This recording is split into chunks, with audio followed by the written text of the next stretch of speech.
Welcome to the Skewed New Kitchen. Today we're going to make kimchi. Kimchi is a staple of the Korean diet. Koreans tend to eat it at every meal, either alone or mixed in with other ingredients and other dishes. It's just kind of part of the culture. It's a very simple thing to make, basically made from Napa cabbage, some other vegetables for flavorings, a lot of red pepper flakes, garlic, and things like that.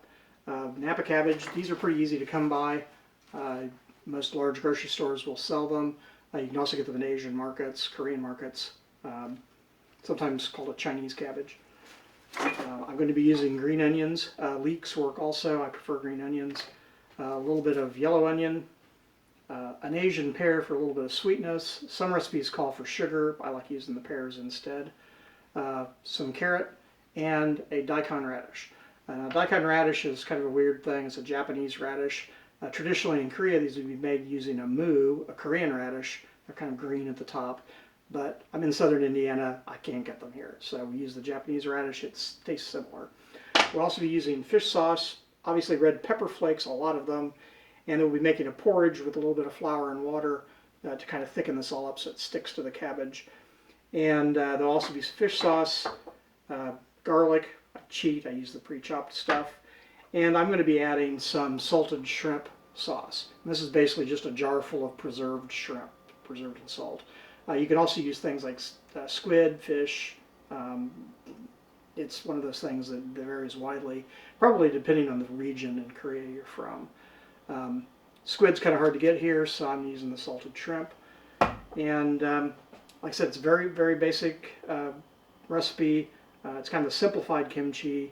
And you don't need much equipment for this. Obviously a knife, a peeler for peeling the vegetables, some measuring cups, and I'll be packing it all into mason jars. I got these like giant mason jars for it to ferment. And basically it's going to ferment on the counter for 3 or 4 days, and then we'll move it to the refrigerator and let it go for at least a week, up to 6 months. I mean, the stuff keeps. So anyway, I'm going to, off camera here, I'm going to peel my vegetables, just because it's boring, and then we'll chop them up and I'll show you how it goes. Thanks. Okay, I'm back.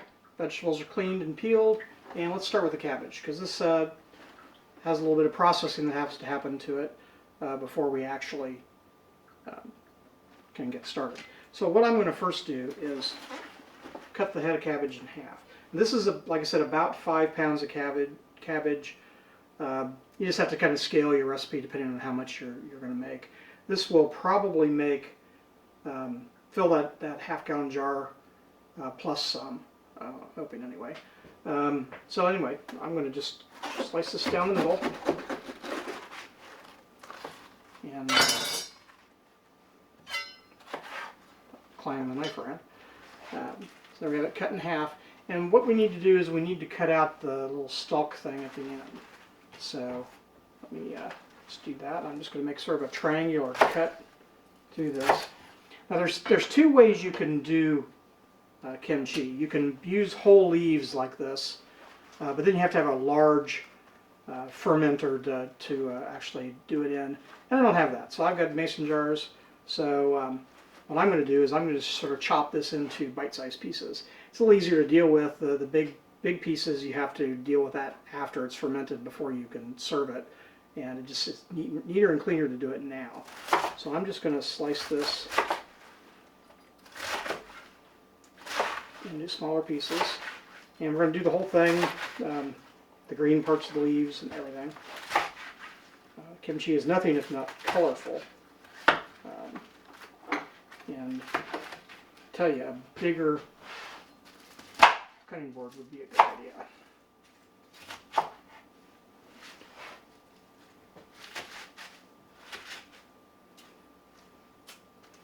Okay, so I'm going to put this in a large container here. And hopefully that's on camera.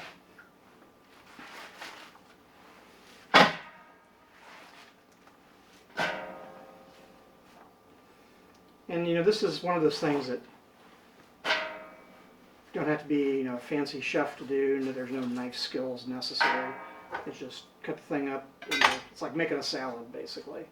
in pieces that you can pick up with a fork or chopsticks. There we go. And we'll do the other half here. Same deal. Get rid of that core. And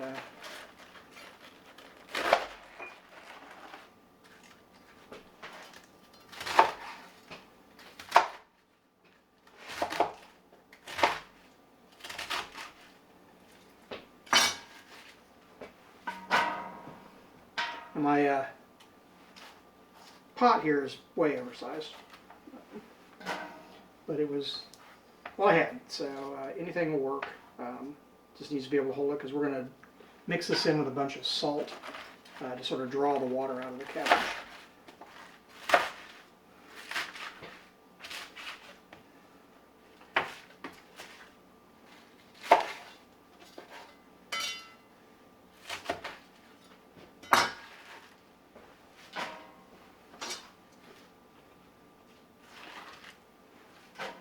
And let me stop here, move the camera, and I'll just do some close-ups of that on the other head so you can see it better.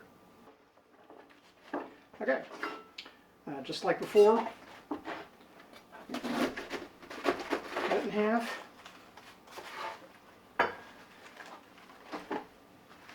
And then triangular cut just to get rid of the core.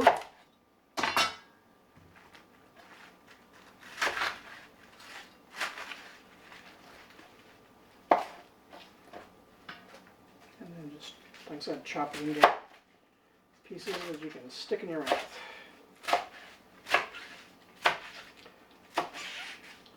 Yeah, I like to describe kimchi to people who've never had it before as it's kind of spicy sauerkraut. I'm sure that offends the aficionados, but never had it. That's a pretty good description because it's going to be sour like sauerkraut, that same flavor, but it's got a ton of spice in it.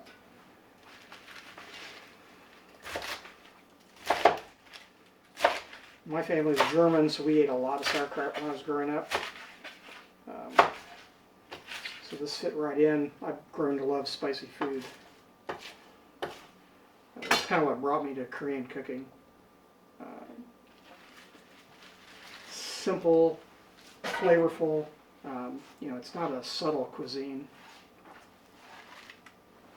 It kind of smacks you in the face sometimes, and I like that.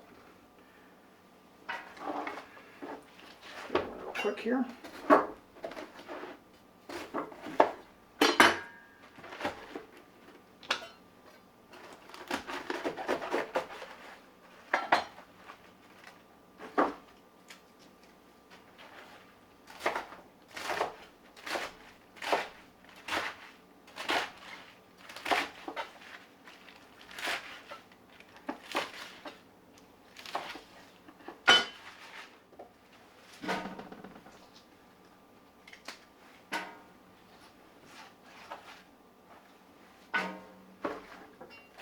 And last a bit here.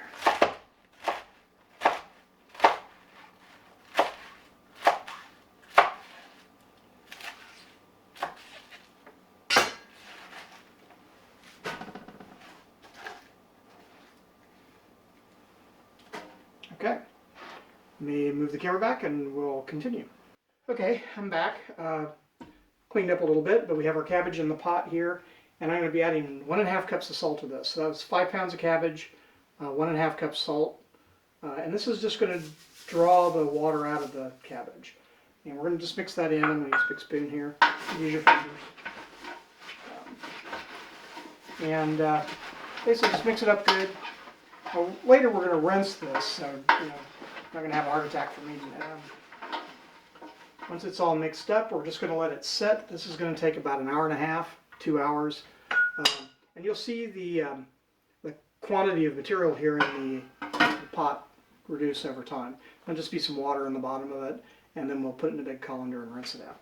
So let me set this aside, and while that's working, we'll deal with the rest of the vegetables.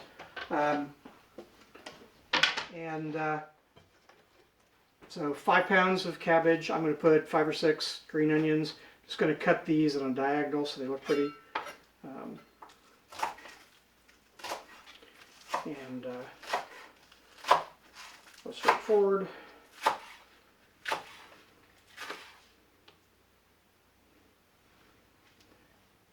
Brown tips off here.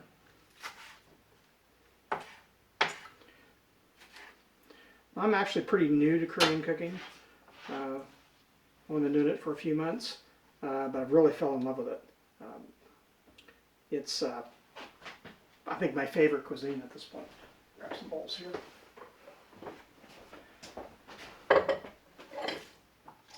So like I said, I think that was 6 green onions. I didn't count them. I just grabbed the bundle and did that. That's one nice thing with this. None of these measurements are critical. Yellow onion, the kind of medium-sized one. And don't need to chop this too finely.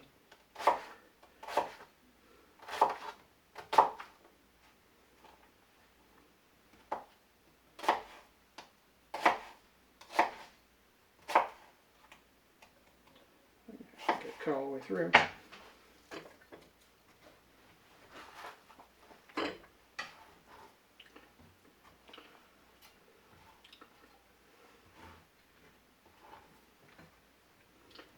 And then the Daikon, radish here. These are kind of tough. Trying not to cut my fingers off. Basically, I'm going to just julienne these into small strips. So my cutting board will stay in one place.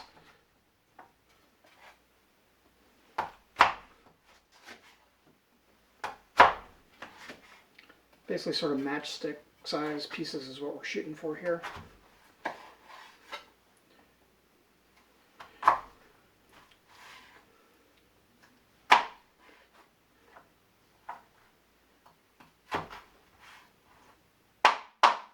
And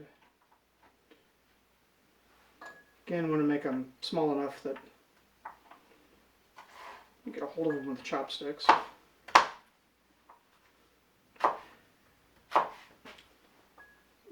But you also want to give them small enough so the flavor is distributed, into the cabbage. These add a little tang, a lot milder than a sort of traditional red radish like you're probably used to.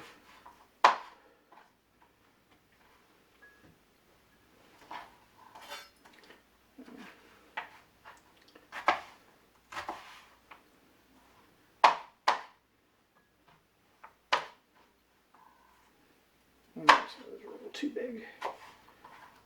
But again, it's not critical. I'm told that when a woman gets engaged in Korea, traditionally it's been her mother-in-law's job to teach her how to make kimchi correctly. Basically teach her the family recipe that she's marrying into.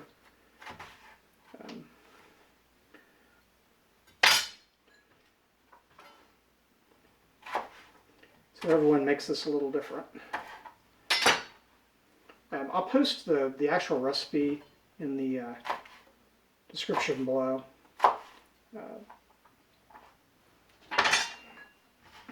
But again, the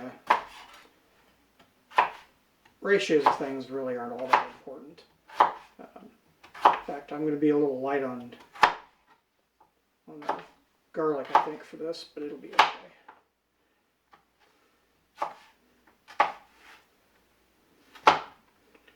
I think this is the fourth time I've made kimchi, and I've done it a little bit differently every time, just for fun. In fact, the last batch I made was maybe a little too much garlic, and the first batch I did was just too mild.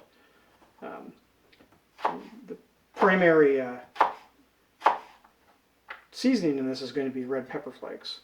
And those come in different degrees of hotness, and you can vary the quantity, obviously, too.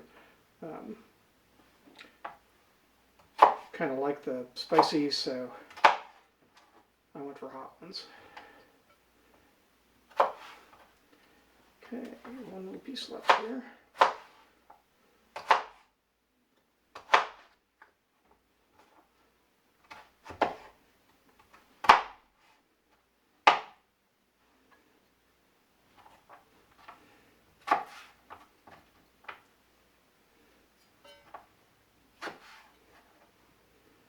May actually trim the lengths of these some so they fit in the jar better. So one downside of using a mason jar is things have to fit.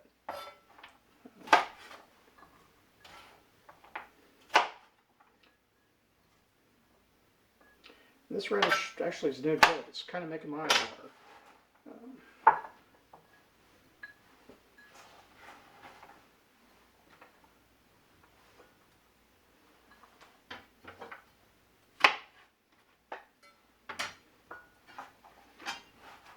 Okay, basically going to do the same thing to the carrot. Carrot's really more for color than anything.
Okay, there's not enough bowl space for those, and I'll just put those in. I'm just going to all dump these in with the cabbage eventually anyway, so I'm going to double up here.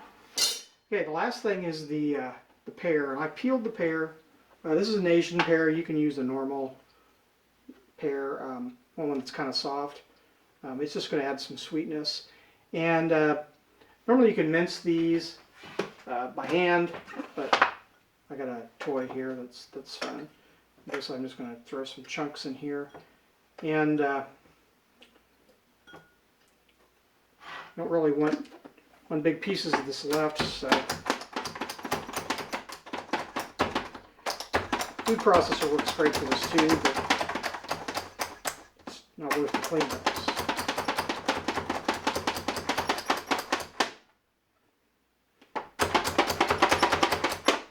Probably will do the trick. And just dish that out. If there's any big chunks left, we'll do those again. It looks like I got them all good enough. Yeah, and this thing, you know, just rinse it off in the sink or toss it in the dishwasher. Makes it easy.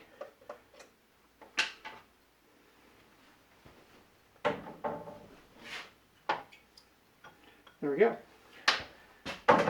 So now the vegetables are all ready. As soon as the cabbage is done, we're basically going to mix everything together.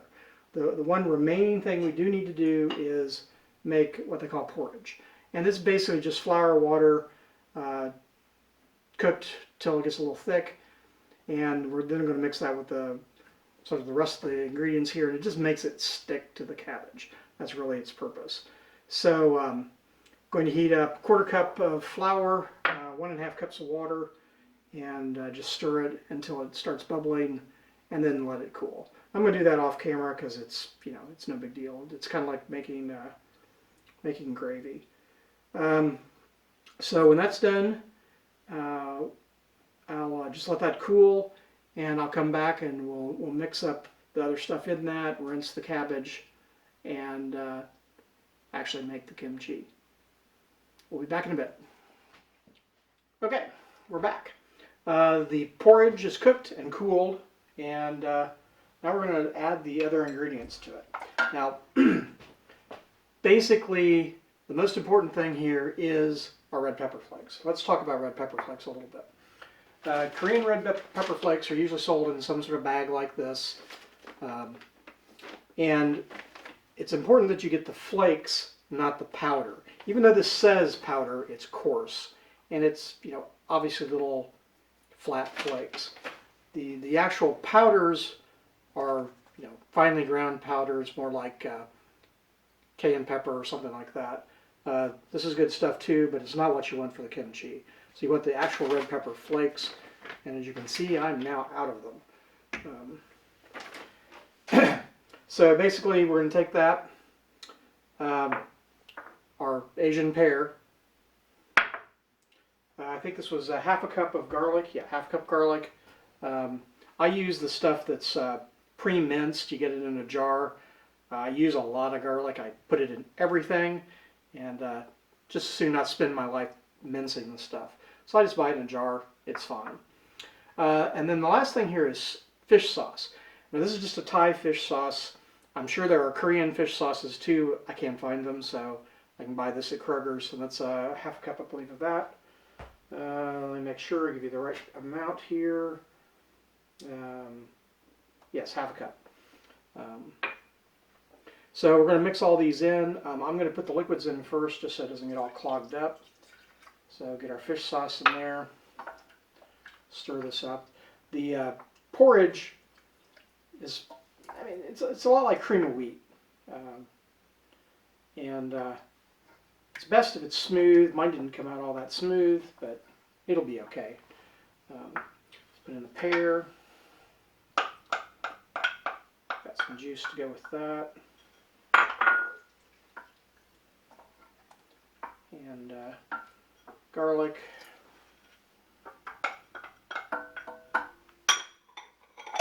And then the red pepper flakes. And try not to drop the whole bowl in.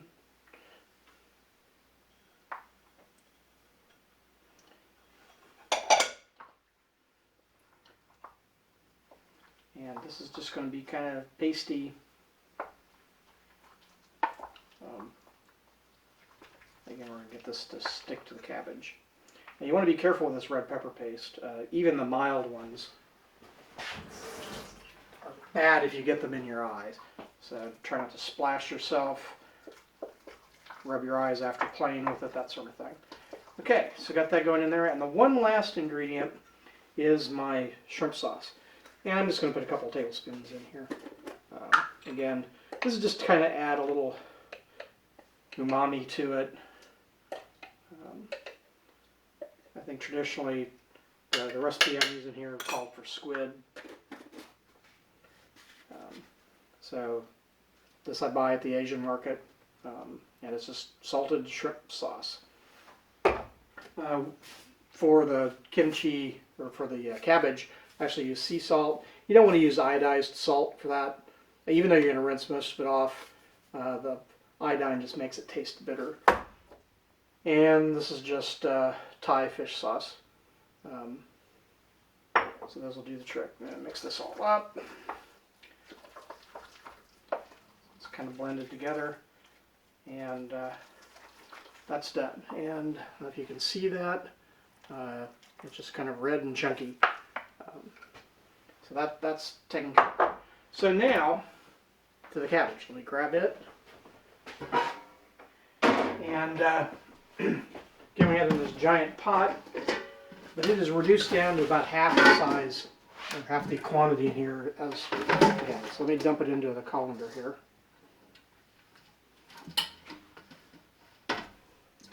Could be a trick to get all of it out.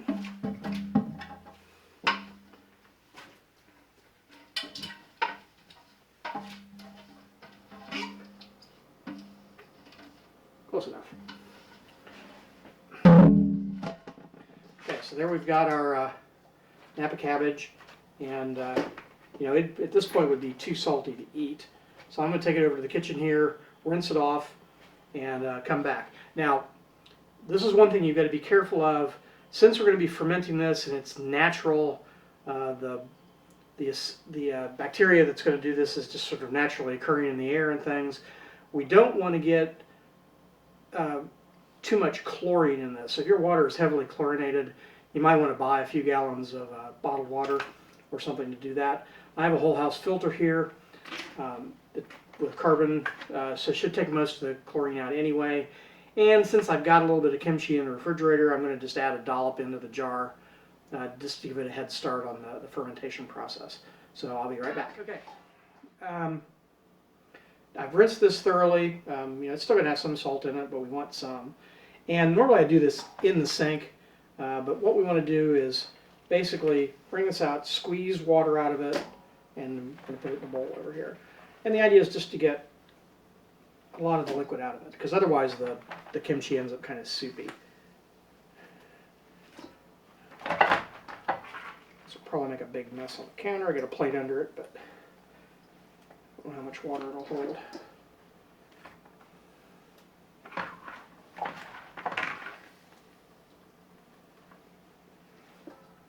And even though this has been being salted for a while, it's still got a little bit of snap to it. So it's not too soggy yet.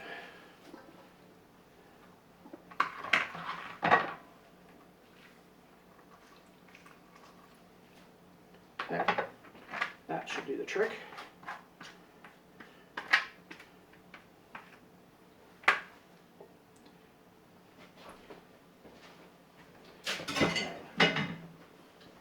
So now we are ready to mix this all up. So I'm going to put the other vegetables in here first. Daikon radish was basically one radish. I think it was about 9 ounces. I think the recipe calls for a cup, but who's measuring?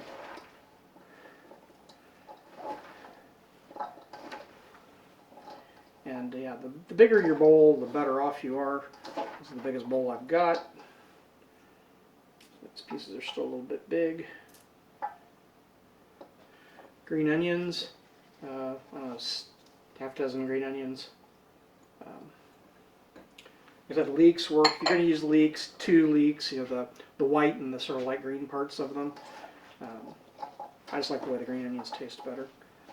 And then my carrots and onions goes in there too.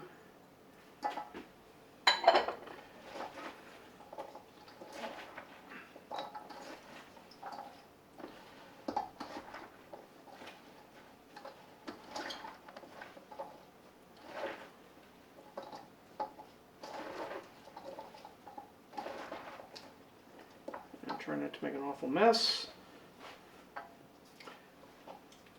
And now we just mix our porridge in. Now you can do this with your hands.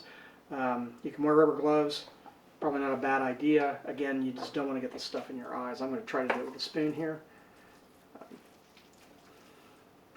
We'll see how that goes. Now if you're doing the full leaf stuff, and the process here is basically the same. An antenna from a shrimp, apparently. But you have to pack this in between all the leaves of the cabbage, and that's why I don't like doing that. It's just too much work. And then you could chop it up to eat it. So I guess if you make that kind, the flavor is more well developed, I guess. Probably because it takes longer to ferment. Yeah, the fermentation, basically it's lactobacillus. It's a bacteria that eats the carbohydrates in the cabbage and produces carbon dioxide and lactic acid. And that's what makes it sour, the lactic acid. Also acts as a preservative. So once you get a sufficient amount of that in the kimchi, it's basically protected from mold and other less desirable bacteria growing in it. It's probably one of the oldest forms of preserving food there was. And, this, unlike brewing and things like that, most brewing, we're not going to really add anything into this. It's just going to use the stuff that's in the air. I think I'm going to go grab another bowl so I can mix this back and forth, because this is just not good. Hang on a second.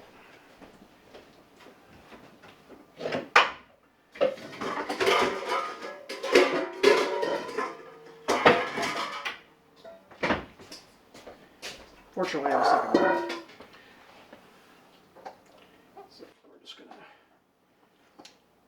scoop half this over here.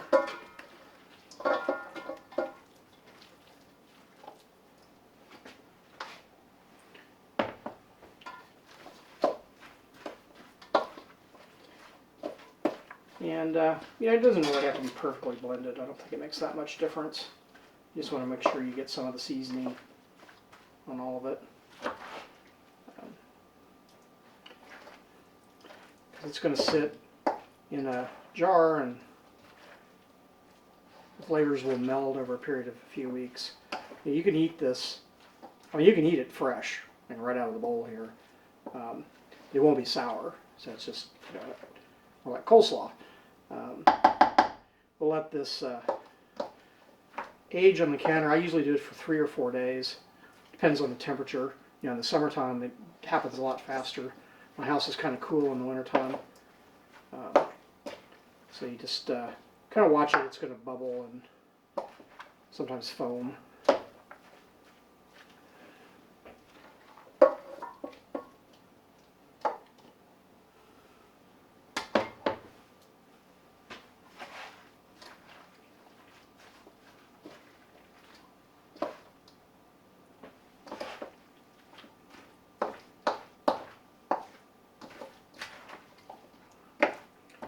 Okay, that's pretty well blended.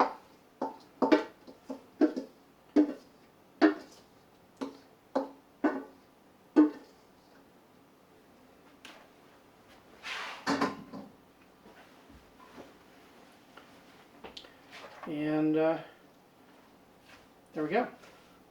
That's basically all there is to it. Now we just need to pack it into jars. And wait. So we'll grab some jars and we'll do that. Okay, so let's just shovel it into the jar here. Really nothing to this. And this is why I do the chopped up version. Trying to stuff a whole half head of cabbage in a jar, this wouldn't work. So you have to have some sort of big fermenter, and they make such things. But I found this works just as well.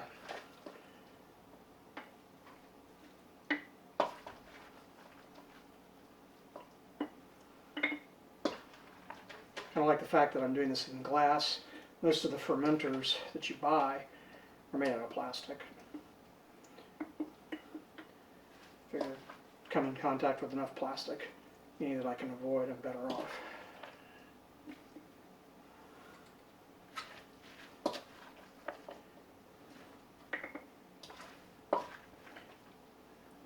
So I think I'm going to get a little more than I expected here. That's good.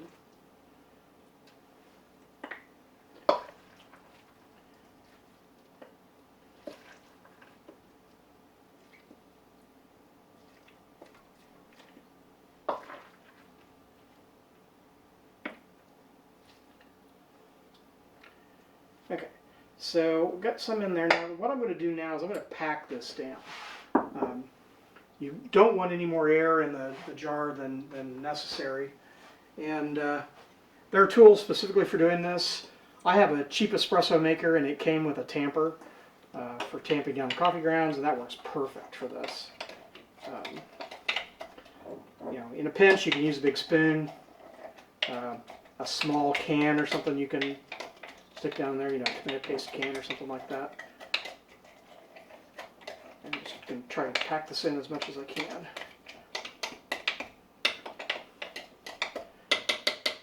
And I'm just going to add a dollop of old kimchi. Let me grab a of that.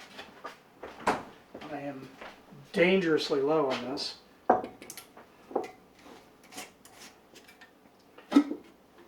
I eat quite a bit of this, and Really isn't going to take much. Just make sure we get some of the bacteria in there.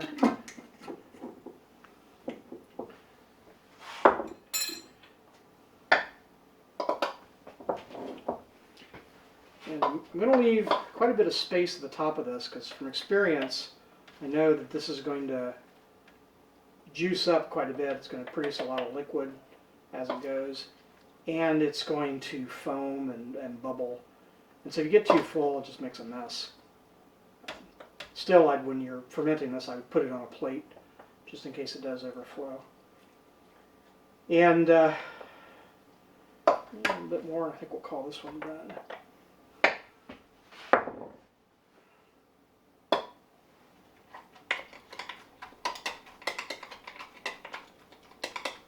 Let's put another spoonful in.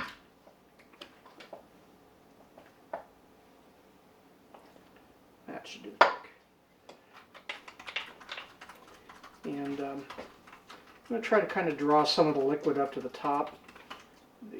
Ideally, you want no air contact at all, because what will happen is it will tend to grow mold on the top.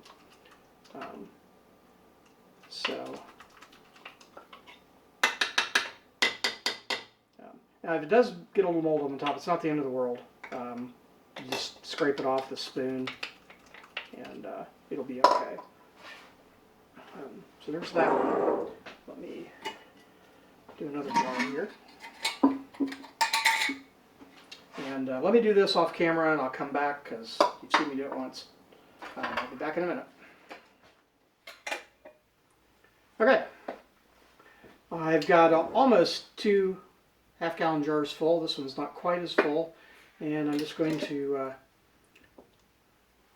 loosely put the lids on. I'm not going to crank these down tight because I want the gases to be able to escape. There's going to be a lot of CO2 produced, and if you have the lids on really tight, it can't get out. I don't think you'd ever build up enough pressure to break one of the jars, but it might be a mess once you did take the lid off. It might, when it decompresses, spray kimchi everywhere. Now basically I'm going to leave these sit out for probably 4 days. I'll just watch them. They should start bubbling, probably sometime tomorrow. Tomorrow afternoon we'll see bubbles. And I'm just going to, twice a day, I'm going to take a tamper and I'm going to tamp it down, and it will start to juice up, so we'll get some liquid at the top. The first few days are the kind of danger point here with mold. You can get mold growing pretty easily, especially if it's warm. So I'm just going to put these in a dark place. Like I said, it's fairly cool in my house at this time of year, and we just wait. And basically what you end up with is it looks the same once it's fermented, and it's just going to be nice and sour and a lot of umami because of the fish sauce and the shrimp that's in there. And all the flavors will just start to meld, and it's really good. And I like it just straight out of the jar, stir fried. Put a big dollop in your ramen if you're eating packaged ramen. It kind of makes that a little more exciting. And there's just dozens and dozens and dozens of Korean recipes that we use kimchi. One thing with kimchi, since it is sort of a living product, at first it's going to taste kind of mild. As it ages, it'll get more and more sour, and the other flavors will develop. So this will keep in the refrigerator for 6 months, no problem. But it's going to change over time. So when you're first eating it, it's going to taste one way. 6 months later, it's going to be a much more intense flavor. And so there's different recipes that you'll use the older kimchi with. That basically were developed to deal with that. So anyway, that's what we've got here. I'll be back with other stuff. The channel's new. I don't really have a plan, so we'll see what happens. If you have things you'd like to see Korean cooking wise, or any other kind of cooking for that matter, put that in the comments below. I don't claim to be an expert. Like I said, I think this is the 4th batch of kimchi I've made. They've all been good. They've all been different. I've been experimenting with the recipes a little bit. So, we'll see how this comes. And we'll revisit these. I'll probably at the beginning of some other video, I'll do a taste test of these and we'll see how they come out. So anyway, like and comment, subscribe. Like I said, this is the first video, so there isn't a lot of content yet, but there will be more. I'm kind of making this up as I go, so we'll see how it goes. Thanks.